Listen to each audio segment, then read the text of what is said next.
मान लीजिए कि ये एक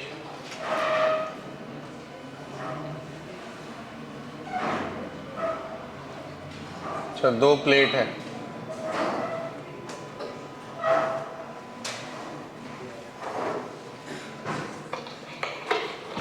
इस पे चार्ज है प्लस और इस पे चार्ज है minus. Charge Q area A, charge Q area A, इसके बीच का डिस्टेंस डी है। तो यहाँ जो इलेक्ट्रिक फील्ड होगा पॉजिटिव चार्ज की वजह से इधर और नेगेटिव चार्ज की वजह से भी इधर, तो नेट जो इलेक्ट्रिक फील्ड होगा वो sigma bye 2 epsilon not plus sigma bye 2 epsilon not, तो कितना हो जाएगा सिग्मा बाय एप्सिलॉन नॉट बराबर। बाद में चल करके पढ़ेंगे, इसी को कैपेसिटर बोलते हैं। इस जगह में एक चार्ज मान लीजिए हमने क्यू रखे रेस्ट में, वो यहाँ आते आते एक्सेलरेट हो जाएगा, यहाँ आते आते कुछ उसकी काइनेटिक एनर्जी हो जाएगी, कुछ वेलोसिटी उसमें डेवलप हो जाएगा। तो जो वर्क डन हुआ बाय इलेक्ट्रिक फील्ड वो कितना हो जाएगा, चार्ज इनटू वोल्टेज, यहाँ से लेकर के यहाँ तक का, या फिर वहाँ जो काइनेटिक एनर्जी डेवलप हो गया वही हाफ एम वी स्क्वायर, ठीक है, हाफ एम वी स्क्वायर। या फिर आप इसे कह सकते हैं फोर्स इनटू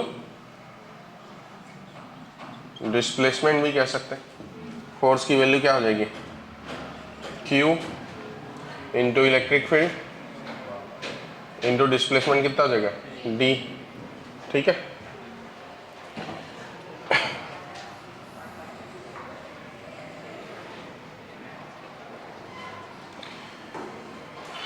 जिसमें से इस दोनों के बीच का जो वोल्टेज डिफरेंस हो गया वो कितना हो गया,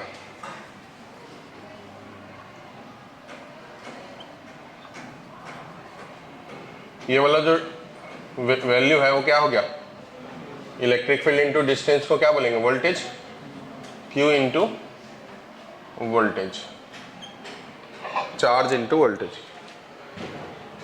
कई बार इसमें बोला जाएगा इस सवाल के अंदर कि किसी चार्ज को हमने रेस्ट में रख दिए inside uniform electric field E, तो कुछ डिस्टेंस चलते चलते उसमें कितना वेलोसिटी डेवलप हो गया ये निकालो, या कितना वर्क डन हो जाएगा इन टर्म्स ऑफ वोल्टेज देगा।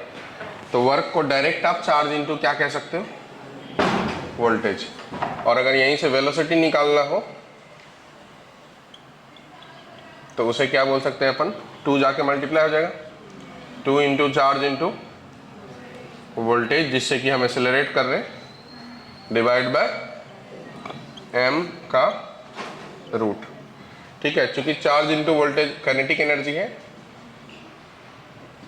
m से डिवाइड करेंगे ना, हाँ, charge into voltage kinetic energy है, तो इसे 2k बाय m भी कह सकते हैं, k मतलब काइनेटिक एनर्जी। इसी के बेस पे मोमेंटम भी बोला जाता है। ये जो काइनेटिक एनर्जी है उसको हम लोग पी स्क्वायर बाई 2m लिख सकते, तो बोलेगा कि मोमेंटम कितना डेवलप हुआ, p मतलब मोमेंटम कितना डेवलप हुआ, तो उसकी वैल्यू कितनी हो जाएगी, तो ये 2 जाके मल्टीप्लाई हो जाएगा, 2 इंटू एम इंटू वोल्टेज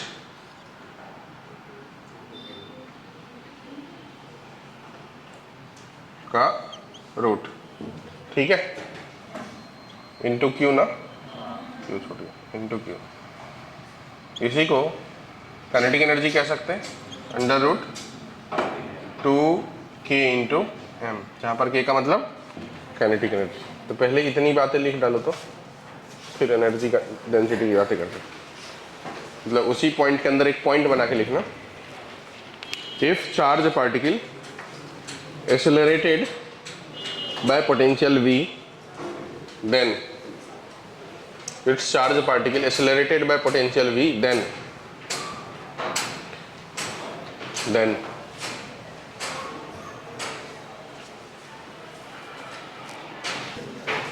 अब आप देखो, इस प्रोसेस में किसी चार्ज Q को बीच में छोड़े तो ये सब घटनाएं हुई, लेकिन आप ये बताओ कि ये जो दो प्लेट है, एक के ऊपर प्लस चार्ज है, एक के ऊपर माइनस चार्ज है, ये दोनों d डिस्टेंस पे रहेगा क्या?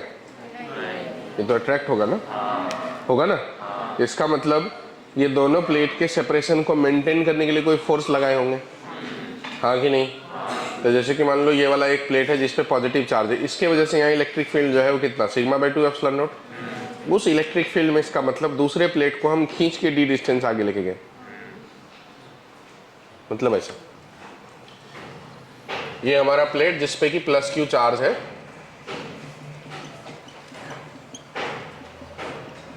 इसके वजह से यहाँ जो इलेक्ट्रिक फील्ड है इस डायरेक्शन में वो है सिग्मा बाई 2 एप्सिलॉन नॉट। इस इलेक्ट्रिक फील्ड में एक दूसरा प्लेट है हमारे पास जिसपे कितना चार्ज है, माइनस Q। इसको हम खींच करके d डिस्टेंस आगे लेके गए, बराबर। तो कितना वर्क डन करना पड़ेगा? तो जो वर्क करना पड़ेगा उस प्रोसेस को मेंटेन रखने के लिए वर्क होगा फोर्स इंटू डिस्प्लेसमेंट। फोर्स कितना होगा? इस प्लेट पे कितनी चार्ज है, Q, इंटू इलेक्ट्रिक फील्ड जो है वो E इंटू डिस्प्लेसमेंट। तो Q इलेक्ट्रिक फील्ड की value sigma bye into D। Sigma मतलब चार्ज डेंसिटी, चार्ज डेंसिटी को चार्ज बाय एरिया लिख सकते हैं। तो इसी बात को लिखा जा सकता है charge into charge by area 2a epsilon naught into D। कोई दिक्कत किसी को?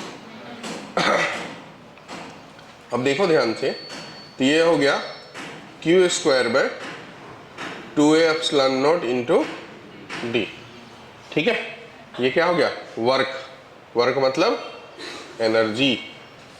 इसी को अगर मैं लिखना चाहूं तो ऐसा भी लिख सकता हूं, देखो Q square by 2a epsilon naught into D into A by A, ठीक है। ये D इंटू एरिया वॉल्यूम हो जाएगा क्या?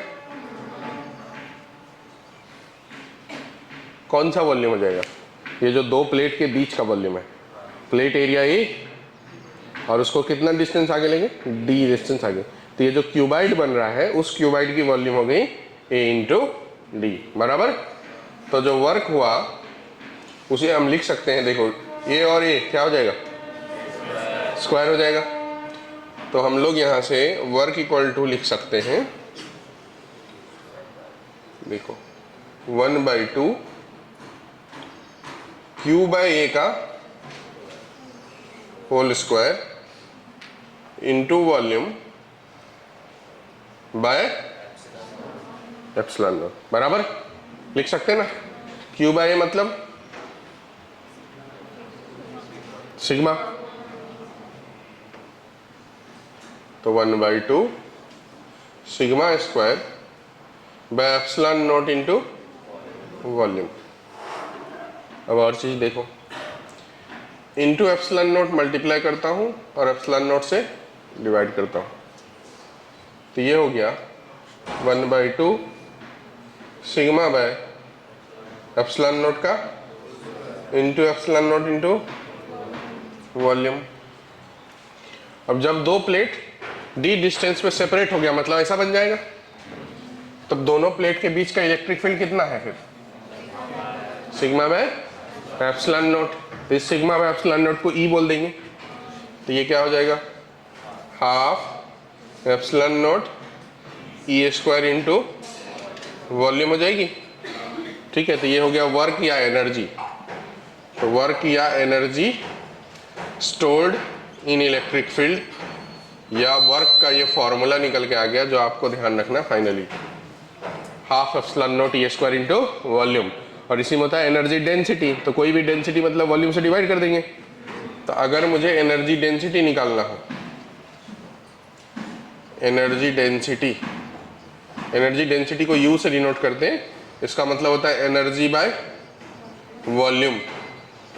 तो बताओ, ये तो एनर्जी है, इसमें वॉल्यूम से डिवाइड कर देंगे तो क्या हो जाएगा formula, half epsilon not E square. ये हो गया electrostatic energy density stored in electric field, half epsilon not E square किसी भी वॉल्यूम के अंदर। इसका मतलब इस दो प्लेट के अंदर कितनी एनर्जी स्टोर्ड है, half epsilon not E square into ये वाला वॉल्यूम के बराबर। बराबर, चलिए लिख डालिए। Distribution of charge spherical surface पे, वैसे ही हम कैपेसिटर में आपको बताएंगे अलग से, उसमें ज़्यादा। जैसे 3 स्फेरिकल सेल है,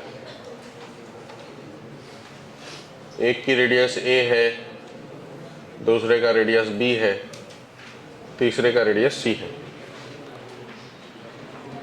the shell A and C are given a charge q and minus q. Shell A, shell B, shell C, इसको दिया गया है क्यू चार्ज, इसको दिया है माइनस क्यू चार्ज, इसी को कर दिया अर्थिंग। ऐसा find the charge appearing on the surface of B and सी।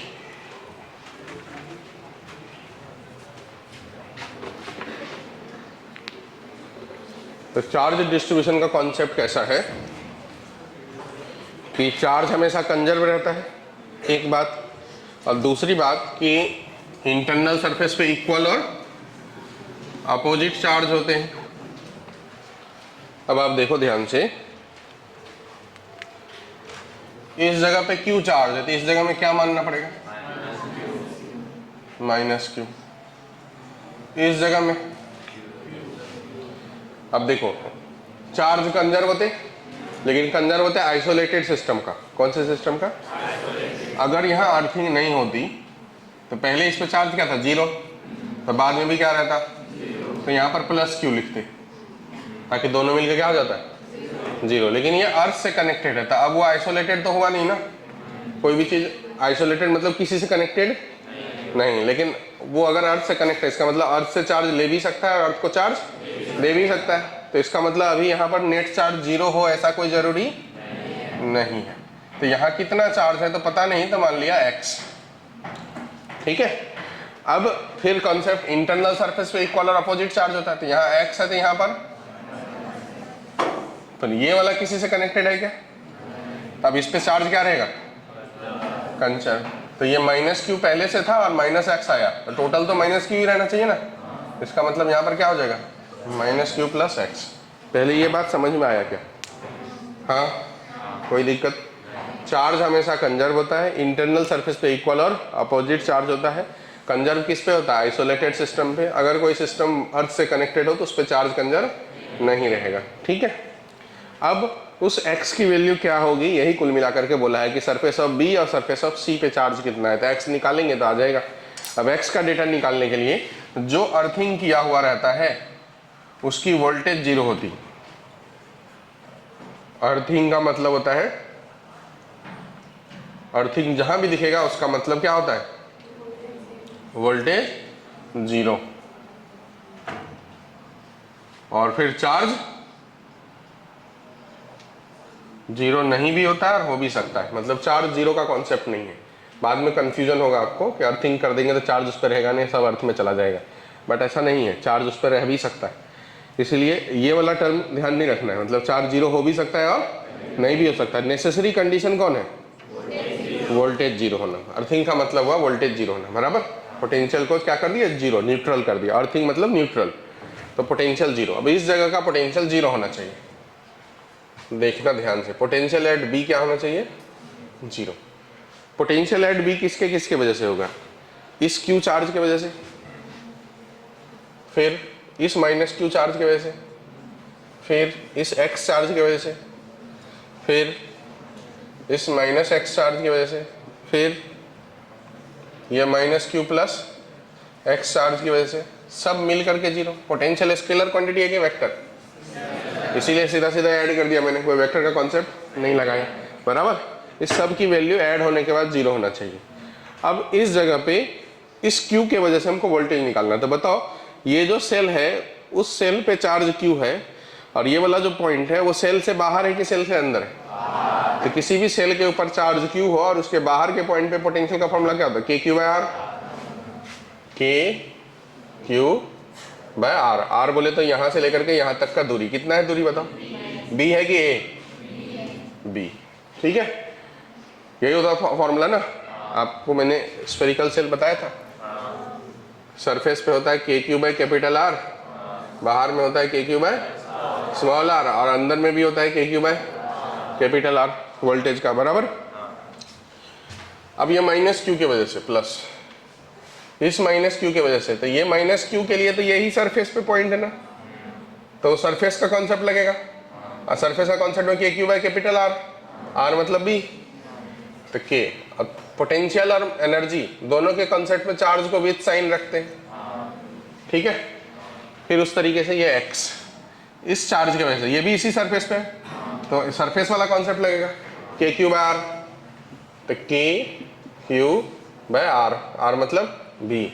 फिर ये माइनस एक्स की वजह से, बताओ इंटरनल पॉइंट हो गया, माइनस एक्स मतलब ये वाला सरफेस ना, इस सेल से ये पॉइंट अंदर है कि बाहर, तो अंदर में क्या होता है पोटेंशियल किसी भी पॉइंट पे, k q by small R की कैपिटल आर, कैपिटल आर मतलब के इंटू यहाँ पर minus x by capital R, मतलब ये सेल का रेडियस, इस सेल का रेडियस कितना है बताओ, सी। फिर इस तरीके से प्लस के इंटू ये charge minus q plus x by, इस चार्ज के लिए भी वो इंटरनल पॉइंट है, तो इंटरनल पॉइंट मतलब सी। इस सब की वैल्यू क्या होनी चाहिए, आप देख लो, ये वाला कॉन्सेप्ट मेन है। अब आगे तो सिर्फ कैलकुलेशन है, ये कॉन्सेप्ट में कुछ प्रॉब्लम है तो भी पूछ लो, नहीं है प्रॉब्लम, ठीक है। अब आगे सॉल्व करते हैं, ये k q by B minus k q by B cancel हो जाएगा, ये हो गया k x by B minus k x by C minus k q by C plus k x by C, k x by C minus k x by C भी cancel हो जाएगा, तो k x by B equal to k q by C, यहाँ से के और के, तो एक्स की वैल्यू आ जाएगी B by C times of q. तो जो बोला चार्ज एट सरफेस बी वो कितना हो जाएगा, चार्ज एट सरफेस बी मतलब ये वाला सरफेस पे, बाहरी वाले सरफेस पे कितना हो जाएगा, एक्स की value B by C into q, फिर चार्ज एट सरफेस सी बाहरी वाले सरफेस मतलब ये वाला, तो minus q plus B by C into q, q common ले लेंगे, B by C minus one. समझ गया बातें, ठीक बना दे।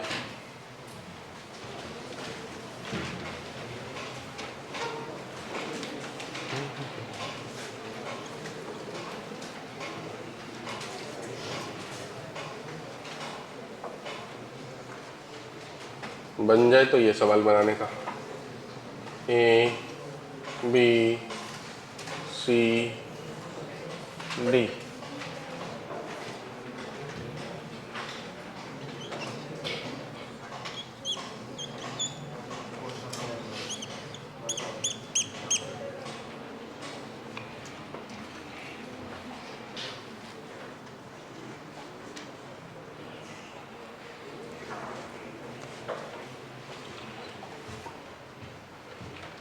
यहाँ माइनस क्यू हो जाएगा, यहाँ प्लस क्यू, ये plus Q minus Q total zero क्यों होना चाहिए, क्योंकि बी को अर्थिंग तो किया हुआ नहीं, तो बी आइसोलेटेड सिस्टम में तो टोटल क्या होना चाहिए, जीरो, जैसा पहले था वैसा ही। यहाँ प्लस क्यू तो यहाँ इस जगह में क्या रखूंगा, एक्स, क्यों, क्योंकि अर्थिंग किया हो तो इसमें टोटल चार्ज जीरो नहीं भी हो सकता है, ये एक्स की वैल्यू यहाँ पर माइनस एक्स, तो इस जगह में बताओ 2q प्लस एक्स। अब आप वोल्टेज लिखो सभी चार्ज की वजह से इस पॉइंट का, और उसे जीरो कर दो, वोल्टेज ऑफ सी जीरो होना चाहिए।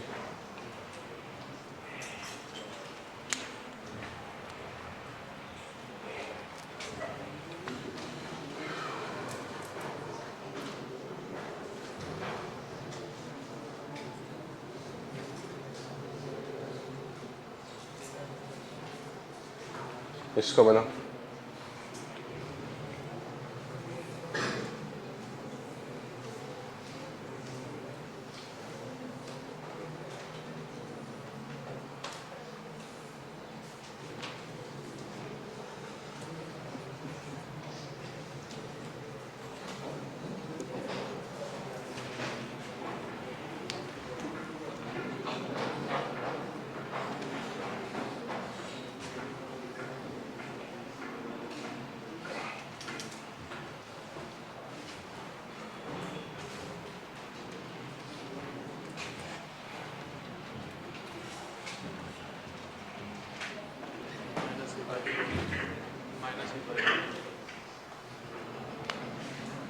यहाँ पर x इस जगह में माइनस एक्स, इस जगह में q प्लस एक्स।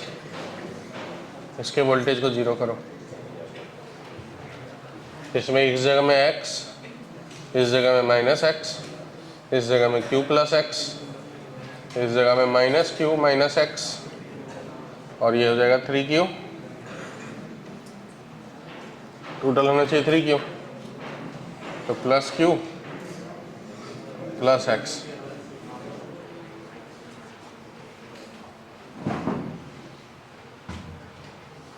इसका वोल्टेज 0 होना चाहिए।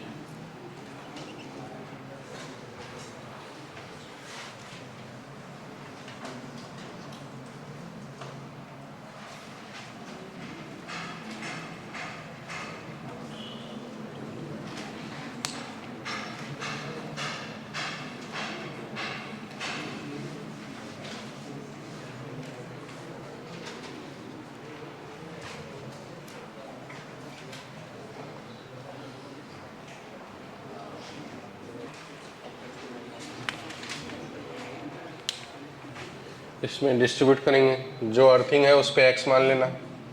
यहाँ 4q है तो इधर माइनस 4q, इधर प्लस 4q, इधर माइनस 4q। सब चार्ज के वैसे इस जगह का वोल्टेज 0 करना।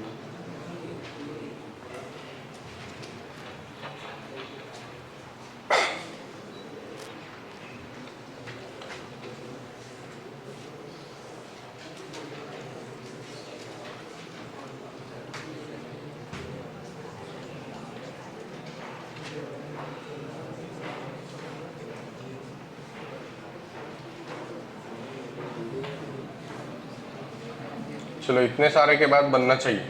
फिर बाद में अगर दांत चियार दोगे कि नहीं मेरा नहीं बन रहा है स्फेरिकल सेल, तो फिर मैं क्या कर सकता हूँ।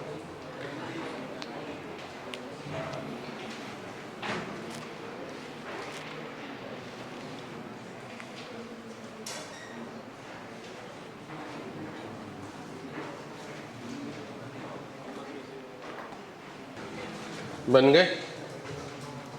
फिर आंसर मैं चेक करूंगा सभी का, गेम मत देना।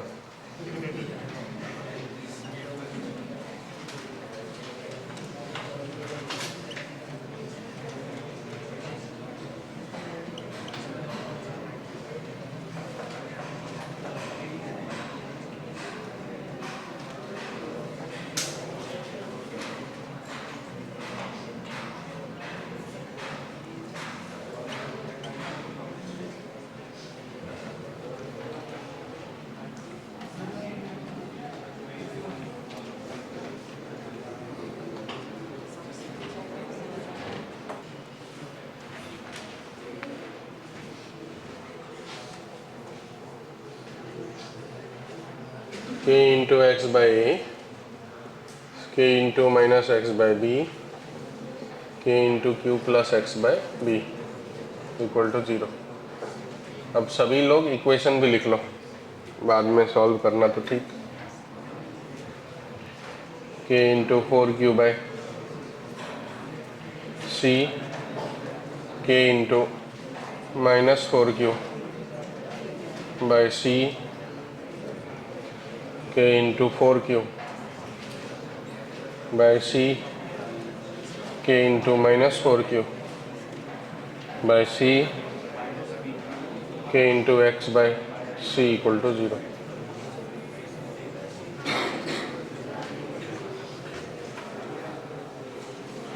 k into x by A, k into minus x by B, k into q plus x by B. देखो बातें मत करो। k into minus q minus x by C, k into 4q plus x by C equal to 0।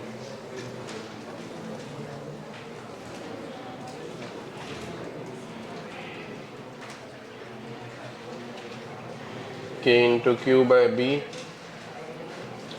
k into minus q by B, k into x by B, k into minus x by C, k into 3q plus x by C k into 5q minus 3q minus x by d k into 5q plus x by d equal to 0।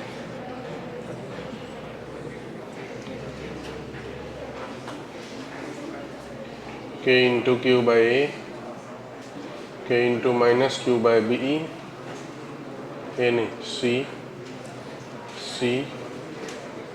k into plus q by c k into minus q by c k into x by c k into minus x by c k into 2q plus x by d equal to 0।